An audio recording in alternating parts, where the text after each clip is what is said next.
2-0 today, a 2-0 loss. After 21 games unbeaten, what goes up must eventually come down. Today, I am here with Jatin on BeesTV. What are your thoughts? I want Thomas Frank gone, personally. I think it's time for him to step down and no, but at the time I was very angry during the game, during the 90 minutes, especially when I saw this 2-0 and I was just very angry. I thought, you know what, the team aren't ready, they're not ready. And then I sort of took a step back. It was our first loss in 22. We went 21 games, today was the 22nd. Only three other teams have done that. Fulham, Reading, and I think there was one more team, but I think Burnley it may have been. So it just shows how quality that Reading team was in 05-06, but it just shows how far we've come. Did I expect it to go as easily as that? No, I thought it would be much more of a performance, but I think Barnsley seemed to be a bogey team for us. It happened last season, it happened this season. But it's a disappointing result. Ultimately, it is a disappointing result. I think we should have won that. And I think, again, defensively, we were very frail. And if we are now 16 games left, 16 or 15, I can't remember exactly how many, but I think we need to bring Reed in. I know it's harsh to say because Pinnock and Sorensen have done it for quite a lot of the games, but looking at set pieces, we look very, very frail. And I'm not sure if that's because we lost the set piece coach last year.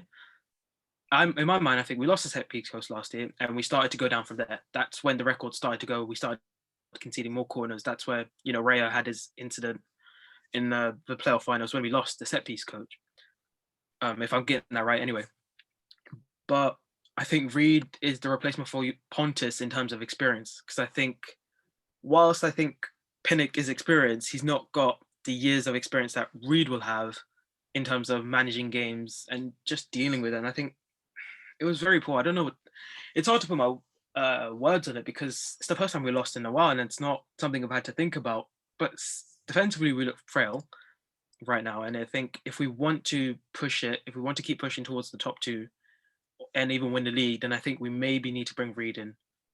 And I think in replace of Madbeck, but it depends on how Frank wants to do it. Do I think Frank will change it? No. But otherwise, if he's not going to bring Reed in when we kind of need it, I would question why we brought him in because Charlie Good's back now. So it's not like we need emergency cover, but I think, it was just very disappointing. I don't know. I thought we gave up really without much of a fight. And I think that may be harsh to say, but overall, we've got 16 games left and it's not the end of the world. And I think the fans that are taking it as much as that, I was doing that, during the 90 minutes. But I think now I'm sitting here thinking 21 games unbeaten.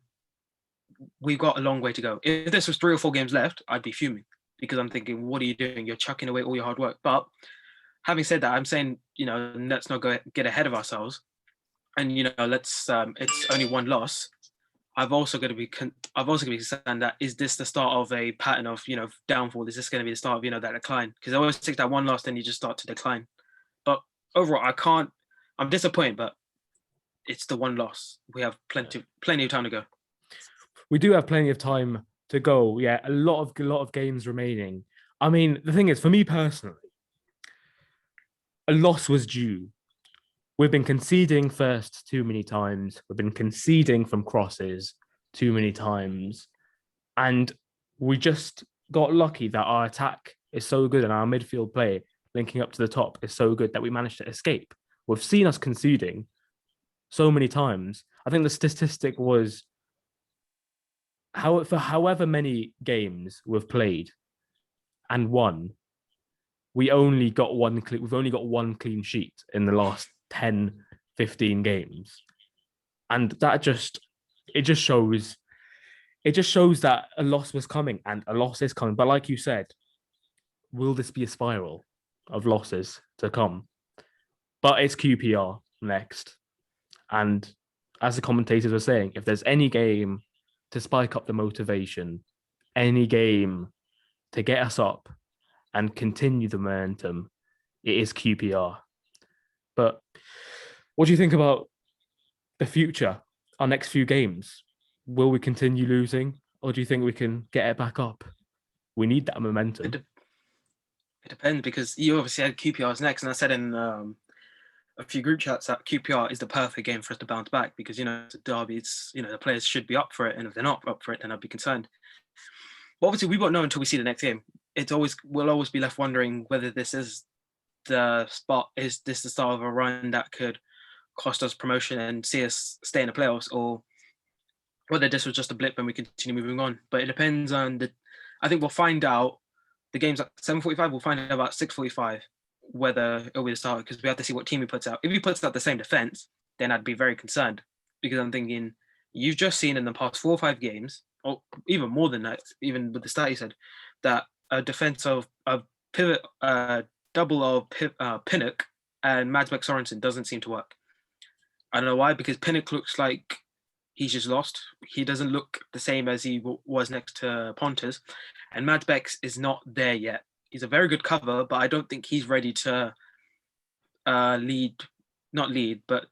in the heart of a promotion-winning side. And I think if he brings Reed in, which I don't think he will, because I think, it'd be very... He hasn't had much minutes. I don't even think he got any minutes. He didn't get any minutes today. So it'd be very hard just to throw him for the first 90 minutes. But he did play in the MLS, so he is match sharp. He is not fully match sharp, but he is up there. So it could be... It just depends. If Fosu starts, Fosu has to start. And I think if Fosu starts, I think we have a very good chance, because I think Mbeumo's very much still recovering from COVID. And I think that's a sad fact to think. I don't think it's purely, but I think he's also missing Benrahma and Watkins, because I think he used to... We spoke about, I think, a few band cams ago, that we said that he went from a system of having 2 of his friends on the wings, being able to play fluid. He used to go left, right, centre, wherever he wanted to go into a thing where he had got the ball on the right, he had to cut inside and try to shoot or pass it off, or he has to cross it. He's now had to go from a fluid front 3 to a solid just stay on the wing. And I think he's struggling with that, and he's also struggling with COVID. So QPR is the best game for us to recover in. But obviously, the only thing that concerns me is that they deserve... If we're going back to the match early this season from home, they do deserve a win against us. Not deserve, but they are due a win against us. So that's the only concern I have. And we have 16 games to go. And I think I'm not worrying too much, because I know that last time we had 16 games to go, we went on, not 16, but when we had the Fulham game and we went on that run, I'm just trying to make sure we didn't peak too soon, because I don't want it to be that we're 3 games to go, we are 6 points behind, and we're relying on, I was going to say West Brom, but we're relying on Reading or Swansea or Norwich to slip out for us to get in. I don't want it to be that case. I want it to be that we control it. And I think maybe we peaked too soon. But only time will tell. It's hard to say right now, but the future's still there. I think we need to defense. Frank needs to... I'm interested to hear what Frank says, because I want to see what his reaction to it. And yeah, only 6:45 on Wednesday will we see what the reaction is in terms of defensively, whether he'll go 3 at the back, because he could. I wouldn't be surprised if he went 3 at the back, because he adopted that before. He adopted that. The last time we went 3 at the back was QPR at half time, where he brought Pontus on and we went 3 at the back, and surprisingly we turned it around. We bossed in the second half. And it just depends. It's hard to say, and the future is always hard to say. But obviously, you got the computers, you got the stats saying we got 83% chance of getting promoted, and it's just, in the end, it's in our hands. We still got everything to do. We still got a long while to go, so I'm not too despondent yet. But yeah, it's just a hard one to take. I think perfectly said. What you said about we have the opportunity to take control. It's in our hands. We can't be relying on Norwich and the other teams in the promotion race to slip up. We have to be relying on ourselves. And today was a performance that I didn't feel that we wanted it enough, and it didn't feel like we wanted to control the game, and we did not control the game, obviously. To lose 2-1, 2-0 is just a disappointing scoreline, of course, obviously. But now it just lies in the future, and see what we can do next. As Thomas Frank and the squad likes to say, we take it 1 game at a time, focus on the next game, bin off this loss for now, take the pointers, and then move and see what we can do to improve. And that's pretty much all I have to say. Do you have anything else to add? Just hope this is not the fall. It's always tough to think, because we've been excited. We've got the Reading win, we've got the Bristol win, and there was that momentum. That there was a real belief growing among us that we could maybe do it. Obviously, we're still holding back, but obviously it's that one loss, and it's hard to feel if this is not that start. It's a start where, oh, here we go again. This is what normally happens, and it's just the players. Obviously, a lot to come out of Brentford. The decision not to start taking the knee, and obviously that's a big thing. And obviously, we're a lot in the news right now with that, with our run, and maybe the pressure is getting to the players because they've never had this many eyes on them. A lot of them, this is a lot of pressure. We've got to understand. I think credit to the players; they've kept it well during that 21, and I think maybe now the pressure may be getting to them because they got more eyes on them. And maybe that's not an excuse, but maybe that's hard to say. But yeah, I think in my heart, I think we'll be fine. We'll bounce back in a few games.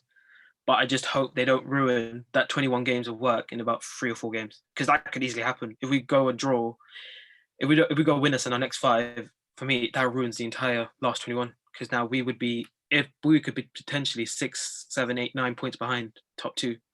And I don't want to rely on playoffs again. But yeah, that's what I have to say. Thank you. It's exactly what you said last season. These 8 games do not matter if we go to Stoke and we lose. That 8-game win streak does not matter if we go to Barnsley and lose. And what did we do? We got the opportunity. West Brom lost against Huddersfield, and then we didn't take our chances. We didn't take control. That's it. It's up to the players. If the players want Premier League football, they're going to earn it. It's not going to give it to them. It doesn't matter how much profit we make in a transfer, no matter what XG, no matter how much Matthew Benham tries to calculate it. We have to deserve Prem football. There are some fans in our fan base, and obviously every fan is entitled to their opinion, and I fundamentally believe that whether you want to do it on Twitter, blogs, wherever you want to do it, you're entitled to opinion. I don't care if you watch one game a year or you never watch games or you have a season ticket and go home away. You have an opinion to say. But for people to sit there and say we deserve Prem football because of this, we don't deserve Prem football. No one does.